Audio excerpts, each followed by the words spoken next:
Hello and welcome back.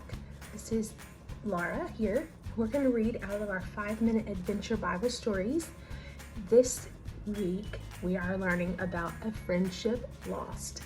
Now, over the next couple weeks, we're going to work all the way up to Easter and the reason why we celebrate Easter and what it is for. It's not all about the Easter bunny. So, I tried to film this with James and he was not having it. So, James is not in the video today, but he will definitely watch this after I film it. So, I'm gonna read the story to you and then I'll slowly go through the pages and I will show you what they look like so you can see them straight on. So, we're gonna start with a friendship lost, John 13:1 through 30. So, here's the story. The disciples gathered together with Jesus to eat supper. Their feet were dirty from the dirt roads, so Jesus bent down and washed their feet, surprising each person there. The disciples didn't understand. Why would Jesus make himself their servant? But Jesus was teaching them an important lesson. They needed to be servants to others. As the sun was setting, the disciples sat at the table, and Jesus locked eyes with Judas. Then he turned to the rest of them. Jesus broke the bread on his plate and said, "This is my body given for you." Then he poured his wine into his cup and said, "This is my blood shed for you."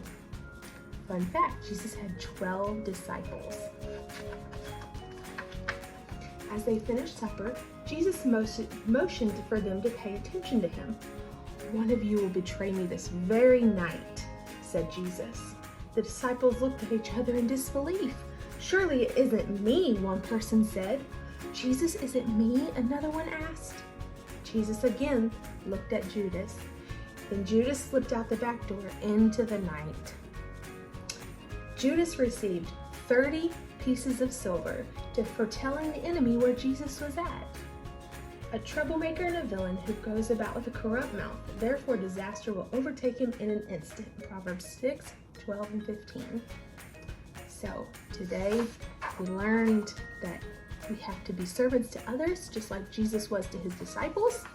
We learned that we break bread and we drink what was actually grape juice back then in remembrance of Jesus and his broken body. And then we learned that Judas betrayed Jesus for 30 pieces of silver.